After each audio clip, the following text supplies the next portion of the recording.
ഞങ്ങൾ നല്ല കർമ്മം ചെയ്തിട്ടുണ്ടെങ്കിൽ നല്ലതാവും. കാരണം നമ്മളിപ്പോ എത്ര നല്ല കർമ്മം ചെയ്യാനുണ്ട്, നമുക്ക് നന്നായിട്ടില്ല എന്ന് പറയും ആളുകൾ. അത് എന്തിനു പറയും മനുഷ്യന്മാര്?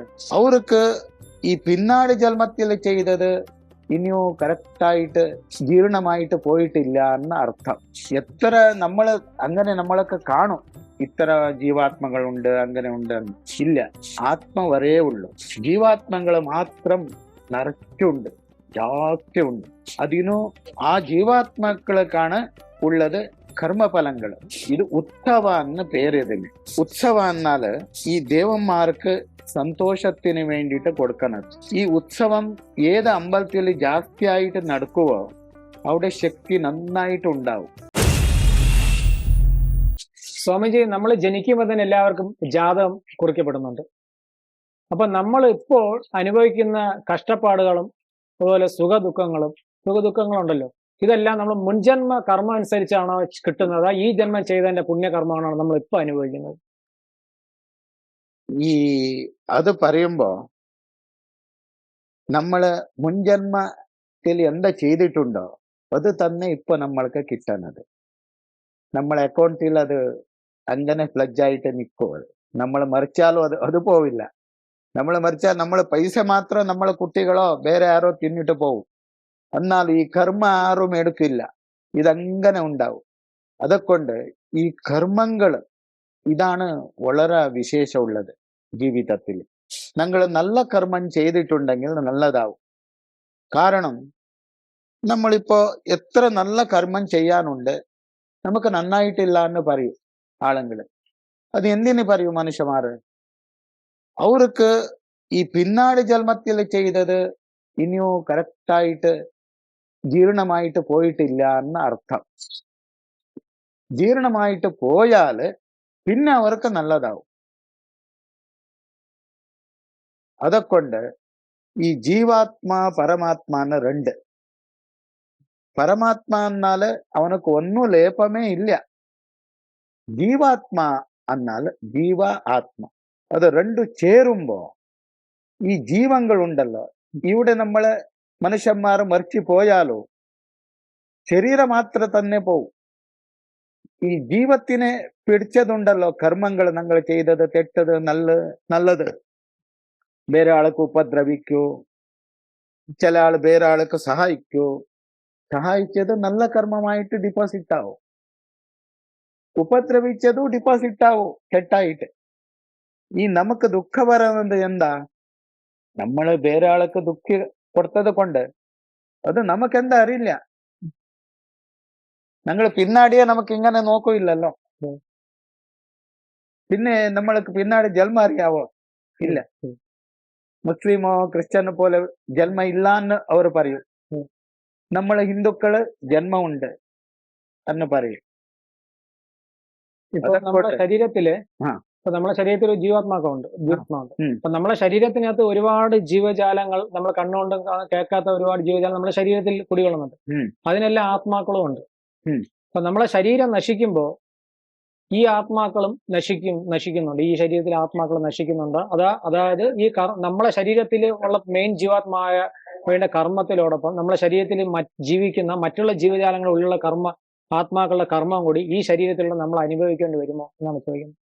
അത് എങ്ങനെന്നാല് നമ്മൾ ചെയ്ത കർമ്മങ്ങൾ എവിടെയോ പോവില്ല. അത് അങ്ങനെ ഉണ്ടാവും. എത്ര നമ്മളൊക്കെ കാണും, ഇത്ര ജീവാത്മകളുണ്ട്, അങ്ങനെ ഉണ്ട് എന്ന്. ഇല്ല, ആത്മ വരേ ഉള്ളൂ. ജീവാത്മകൾ മാത്രം നിറച്ചുണ്ട്, ജാസ്തി ഉണ്ട്. അതിനു ആ ജീവാത്മാക്കൾക്കാണ് ഉള്ളത് കർമ്മഫലങ്ങൾ, തെറ്റ് നല്ലത്. അത് നമ്മൾ അനുഭവിക്കുന്നതാണ്, പിന്നെ വേറെ ഒന്നുമില്ല. ഈ യഥാർത്ഥ ഈ ജാതകം എന്ന് പറഞ്ഞാൽ ഭൂമിയിൽ വരുമ്പോൾ മാത്രമേ ഉള്ളൂ. ഇവർ മരിച്ച് അങ്ങോട്ട് മുകളിലോട്ട് പോകുന്ന സമയത്ത് ഈ ജാതകം കട്ടാവോ, അതോ വേറെ പ്ലാനെടുത്ത് ഈ ജാതകങ്ങൾ ഉണ്ടാവും? ഈ ജാതകം ഇവിടെ തന്നെ പോയത് ഭൂമിയിൽ മാത്രമേ ഉള്ളൂ. അതെ, ഇപ്പോ നമ്മള് ഒരു ഫോട്ടോ എടുത്താല് ആ ഫോട്ടോ അന്ന് ചെയ്ത ഫോട്ടോ എങ്ങനെ ഉണ്ടാവും അത് മാത്രം അതിൽ കിട്ടും. നാളെ പോയാൽ നമ്മൾ ചേഞ്ച് ആവും, ആ ഫോട്ടോ വരില്ല. അങ്ങനെയാണ്. ഇപ്പൊ ഭൂമിയിൽ വരുമ്പോൾ മാത്രം ഒരു കർമ്മം അനുസരിച്ചാണ് ആ ജാതകം കുറിക്കപ്പെടുന്നത്. കറക്റ്റ്. Okay okay. അപ്പൊ ഇതില് യഥാർത്ഥത്തിൽ മോക്ഷം എന്ന് പറഞ്ഞാൽ നമ്മളിപ്പം ഈ കർമ്മത്തിനൊക്കെ നമുക്ക് കരിച്ചു കളയാൻ വേണ്ടിയിട്ട് നമുക്ക് ഇപ്പം ഭക്തിയോഗ പ്രാക്ടീസ് ചെയ്യുന്ന ഒരു വ്യക്തിയുടെ ജീവിതത്തിലുള്ള എല്ലാ ദോഷങ്ങളും മാറുമെന്ന് കേട്ടിട്ടുണ്ട്. അങ്ങനെ ഭക്തിയോഗം പ്രാക്ടീസ് ചെയ്താൽ ഇവർ ചെയ്ത പാപകർമ്മങ്ങളെല്ലാം നശിച്ചു പോകുമോ, അത് അടുത്ത ജന്മത്തിൽ ഈ പാപകർമ്മങ്ങൾ വരും? കാരണം ഈ ജന്മത്തിൽ തന്നെ അവരെല്ലാം മനസ്സിലാക്കേണ്ടവരൊക്കെ അവര് ഭക്തിയോഗം പ്രാക്ടീസ് ചെയ്താൽ ഇതെല്ലാം നശിച്ചു പോകുമോ? പോകും. അങ്ങനെ ഉണ്ട്. എല്ലാ നമ്മള് ചെയ്ത ദുഷ്കർമ്മങ്ങള് എല്ലാം നശിപ്പിച്ചു പോകും. പിന്നെ മോക്ഷ എന്നാല് സത്കർമ്മങ്ങളും ഉണ്ടാവാൻ പാടില്ല, ദുഷ്കർമ്മങ്ങളും ഉണ്ടാവാൻ പാടില്ല. ഭക്തി മാത്രം. ഭക്തി മാത്രം തന്നെ ഉണ്ടെങ്കിൽ മോക്ഷം കിട്ടും.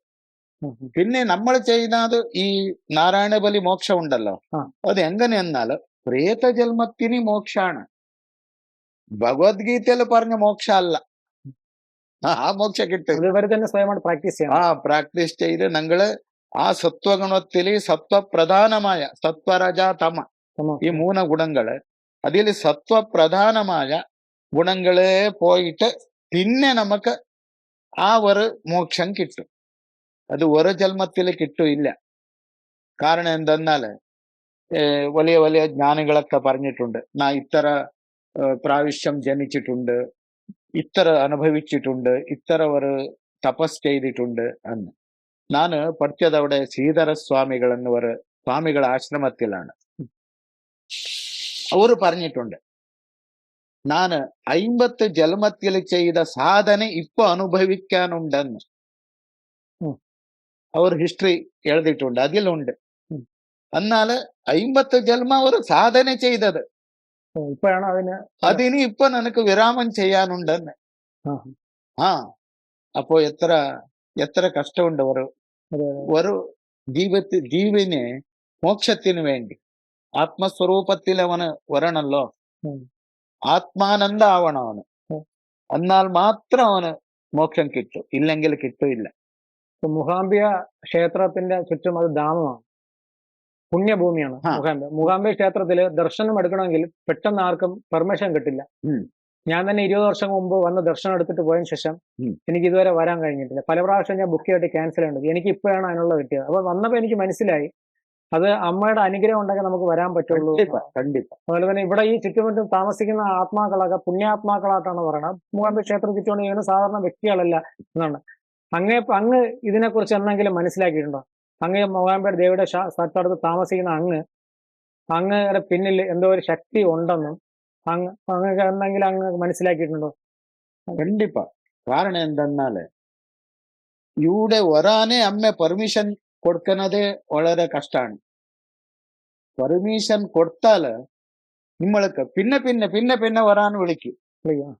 ഭക്തി കൂടെ വന്നിട്ട് നമസ്കരിച്ചാൽ അമ്മയ്ക്ക്. അതെ ഇവിടെ ഉള്ള ആളുകൾക്ക് അവർക്ക് ഭക്തി ഉണ്ടെങ്കിൽ മാത്രം അമ്പലത്തിൽ പോവാനാവും, ഇല്ലെങ്കിൽ പോവാനാവില്ല. ഇതും അതിൽ ഒരു വിശേഷം ഉണ്ട്. അമ്മയുടെ ഭക്തി വേണം, പിന്നെ ഒന്നും അമ്മ കേൾക്കില്ല.